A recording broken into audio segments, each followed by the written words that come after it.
nesta peregrinação que estamos a fazer em volta das cidades portuguesas, calha hoje a vez de Lisboa.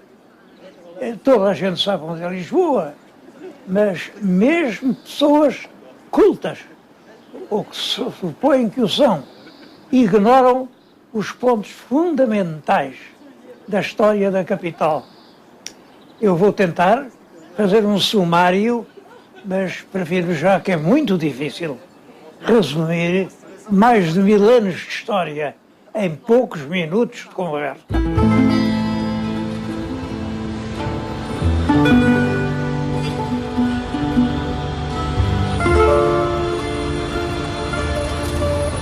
Vou resumir os factos que eu reputo fundamentais da história de Lisboa. A Lisboa romana, a cidade era Ourizico. Não sabemos de onde isso vem, mas deve ter a ver com o nome que não se dava ao rio Tejo. Não era possível que o ponto onde desaguava o principal rio da península, o rio que dava até ao interior das Espanhas, levou desaguar de onde desse o nome ao lugar. Não era uma cidade grande. Podemos avaliar isso pelas ruínas do Teatro Romano, que ainda hoje existem ali na rua São Amédio Caldas. Claro, estão entaipadas, aconteceu muita coisa, terras que desabaram. Nas obras de reconstrução do terremoto de 55 é que apareceu um bocado do teatro e agora está à vista uma terça parte do Teatro Romano. Mas por aí vê-se qual era a população, porque nos teatros romanos entrava toda a gente, eu desde os senadores e dos magistrados aos escravos. Havia uma zona especial para os escravos. Portanto, a lotação do teatro deve nos dar aproximadamente a população da cidade.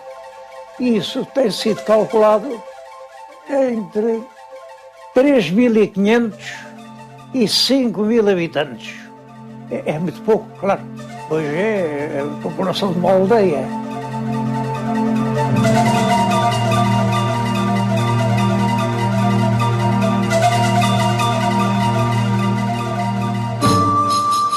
A conquista cristã de 1147, por Dom Afonso Henriques. Os tempos ficam de permeio, são confusos e bárbaros, vêm os alanos e os vândalos, e os suevos e os visigodos, e os árabes. Nenhum deles deixou nada notável que marque um progresso da cidade, até que em 1147 o rei Dom Afonso Henriques, com o apoio de um grande exército de cruzados que tinha partido do norte da Europa, ia para a Terra Santa, segunda cruzada, com o apoio dessas tropas, cercou a cidade. O cerco durou muito tempo e acabou por conquistá-la. Há uma nota muito curiosa na história da conquista de Lisboa. É claro que o Dom Afonso Henriques tinha com ele os cruzados, estrangeiros, mas também tinha soldados portugueses, que os conselhos eram obrigados a dar todas as épocas. Um certo número de dias eram dados para a guerra. Simplesmente aconteceu que as tropas portuguesas, quando chegou o tempo dos trabalhos agrícolas, abandonaram a guerra e foram-se embora. Bom, isto significa o quê? É importante. Significa, primeiro, que Dom Afonso Henriques não tinha um exército permanente. Segundo, significa que a força real estava efetivamente em gente do campo, camponeses, que não eram militares, e que obedeciam ao chamamento quando o rei precisava deles.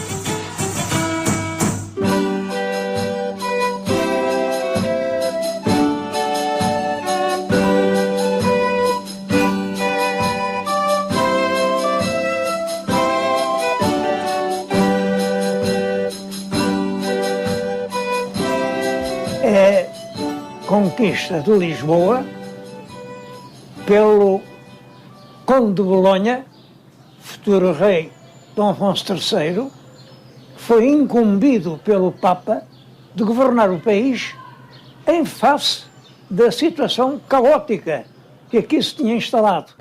Isso leva os conselhos e os bispos a queixar-se ao Papa, pedir que arranje um rei que governe, porque aquele Dom Sancho II não mandava nada, pelo contrário, a desrespeitar os direitos, quer dos conventos, quer dos conselhos. Dom Afonso III vem de Paris para Lisboa, desembarca em Lisboa, onde é imediatamente recebido como governante legítimo. Isso é a origem de uma guerra.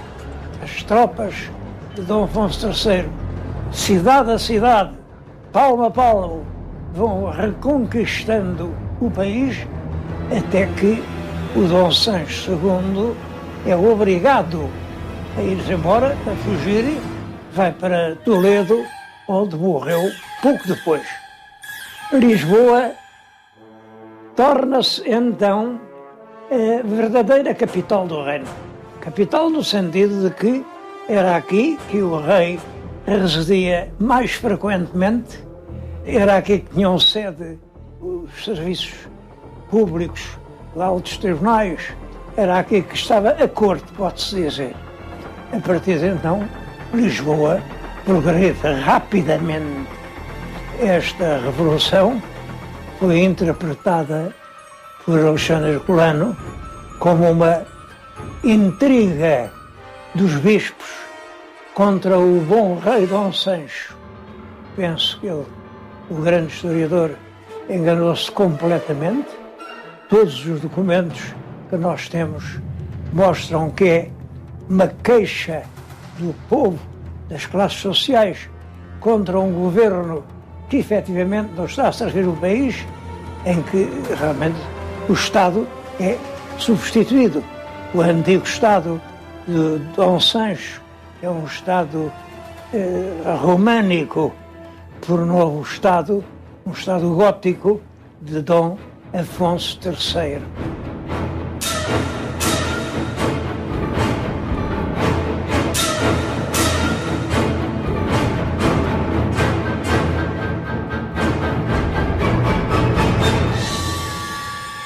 A Revolução de 1383-85 é a Revolução do Mestre David.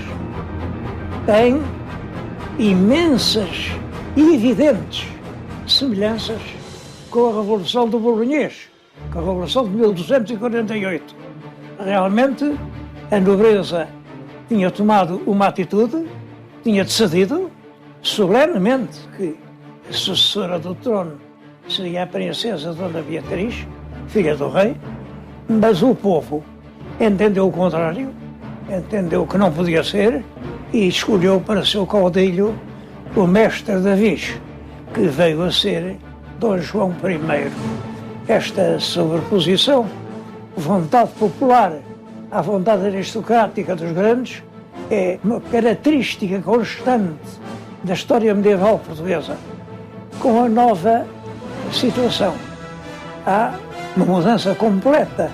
Agora, a classe dominante é a antiga burguesia. Escreve Fernão Lopes que homens de tão baixa condição, que ele nem diz, homens humildes, andam agora com séquitos de 20 e 30 criados atrás deles. É uma classe nova que irrompe e que vai impor uma política nova. A política de Ceuta, a política dos descobrimentos, a política da expansão.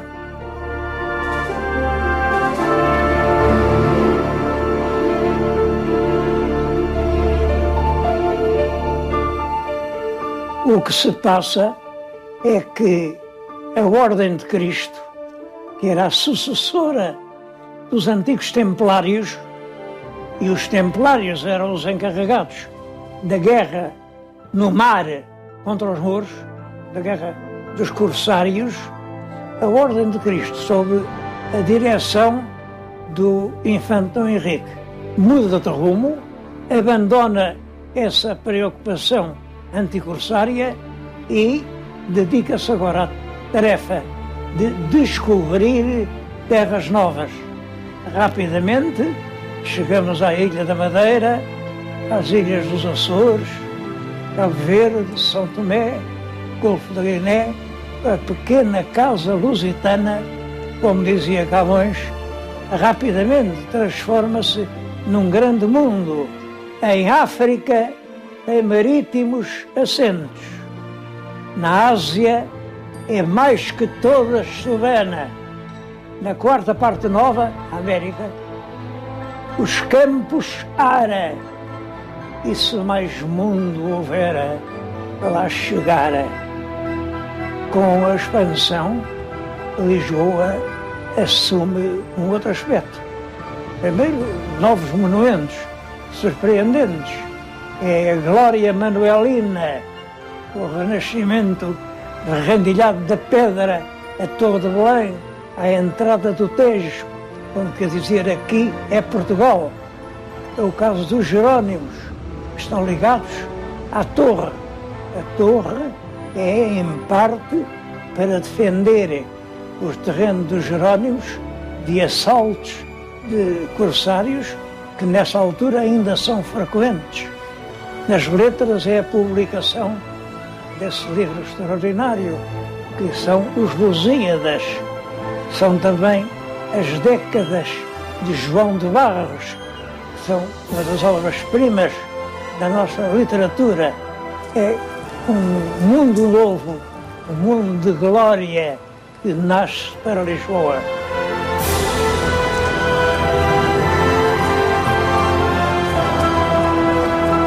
A época da expansão, depois da chegada dos portugueses à Índia, que vem mudar a economia do mundo, chega-se ao Brasil, à China, ao Japão. Realmente os portugueses chegam a toda a parte e em toda a parte fazem o seu negócio, erigem os seus templos, põem as suas ideias, as suas autoridades. Verdadeiramente um mundo português com um esforço missionário gigantesco.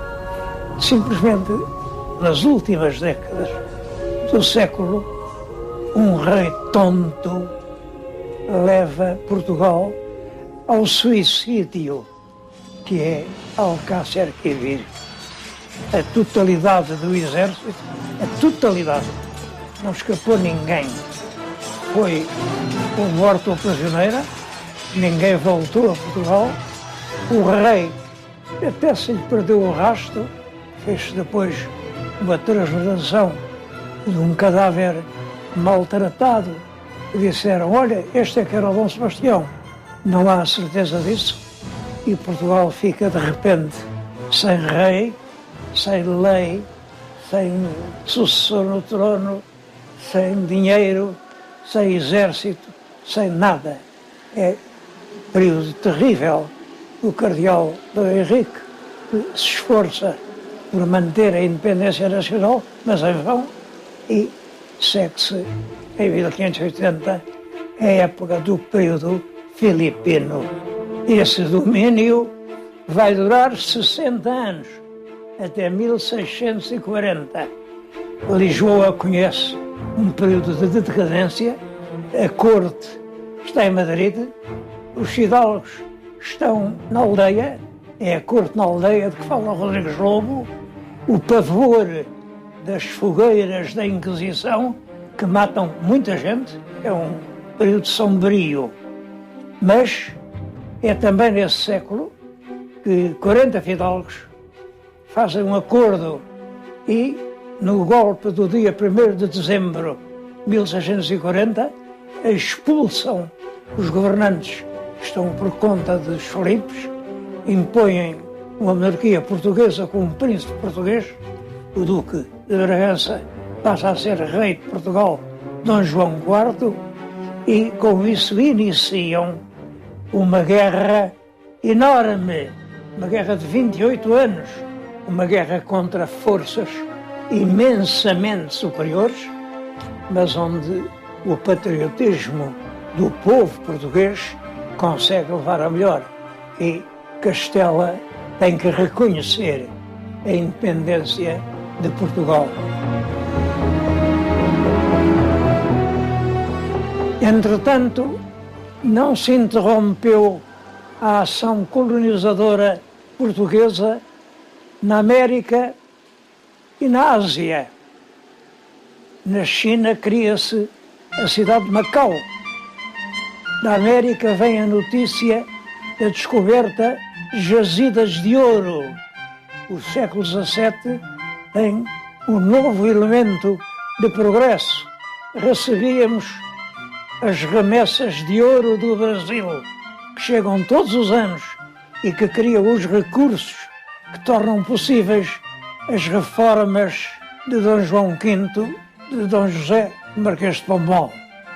É dessa altura que se faz o aqueduto das Águas Livres, que vem acabar com o martírio da sede que tinha sempre flagelado Lisboa.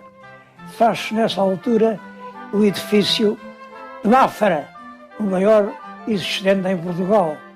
O acontecimento decisivo do século é o terrível terremoto de 1755. Devastou uma grande parte de Lisboa, incendiou toda a zona que hoje é a Baixa. Tudo isso foi uma fogueira.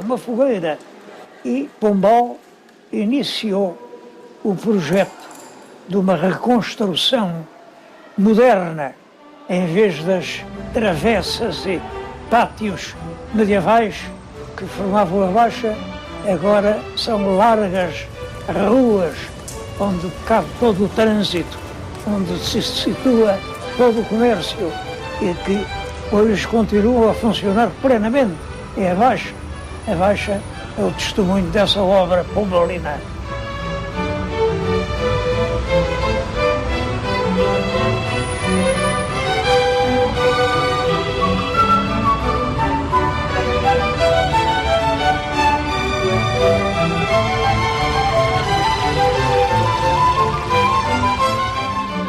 À época pombalina sucede-se a Viradeira, o tempo da Dona Maria, em que Portugal se vê envolvido nas lutas resultantes da Revolução Francesa. O exército francês, por 3 vezes, invadiram Portugal para nos obrigar a aceitar o bloqueio continental, o que nós nunca aceitámos. Ficámos sempre fiéis à aliança inglesa, mas o rei teve que se ir embora, foi para o Brasil, declarou o Brasil aberto a todas as nações amigas e isso fez-nos perder o exclusivo do comércio brasileiro e acentua em Portugal uma situação de decadência que culmina com a Revolução do Porto, 1820, em que se exige um tipo novo de governo. Não é o rei quem governa tem que ser o povo. O rei é apenas um mandatário. O verdadeiro soberano é o Congresso que tem os representantes do povo. A Revolução triunfa com dificuldade. O meio mundo está contra, a Vila Francada, a Brilhada, Guerra Civil, são os sinais dessa oposição terrível do mundo antigo, o que era antes e quer continuar a ser, e o mundo moderno, o que aspira ao futuro, o que quer ser uma nação moderna. E isso, essa luta dura até, no fundo, ao triunfo liberal da Convenção de Évora Monte, que instala definitivamente o regime constitucional e liberal no nosso país.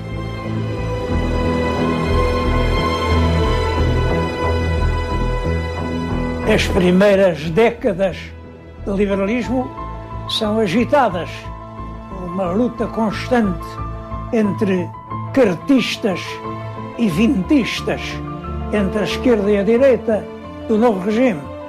Os tempos mudam com a regeneração de 1851. Nessa altura impõe-se uma política de melhoramentos materiais, fazem-se as estradas, os comboios, os telégrafos, muitos serviços públicos, e o país entra numa fase progressiva que vai durar até a República. O comboio, sobretudo, representa uma verdadeira revolução.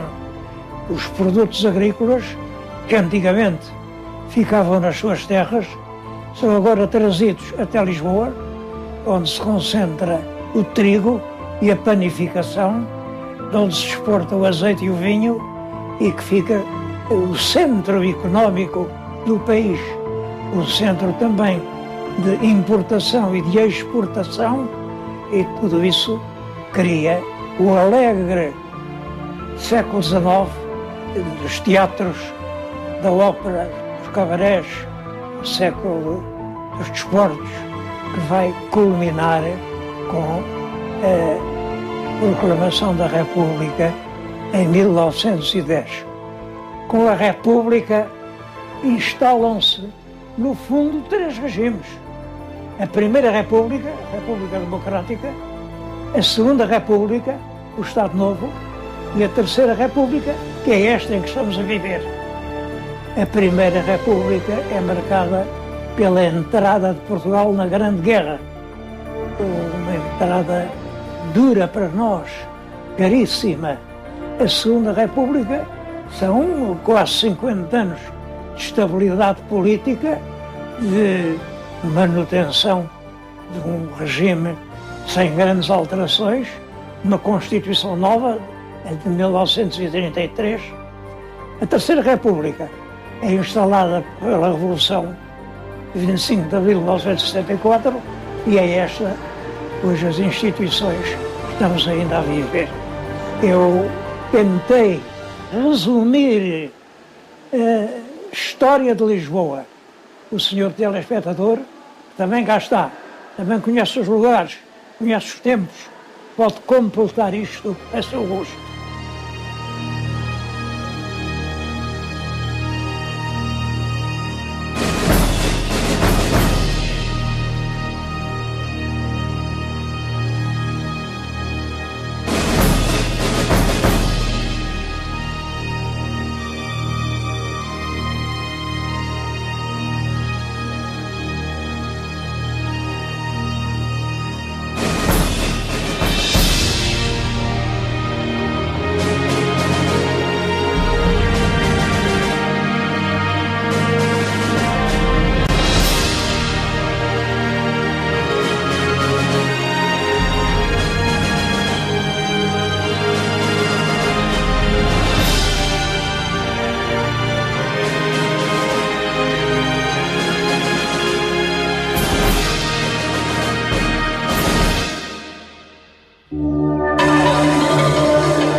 Alma e a gente.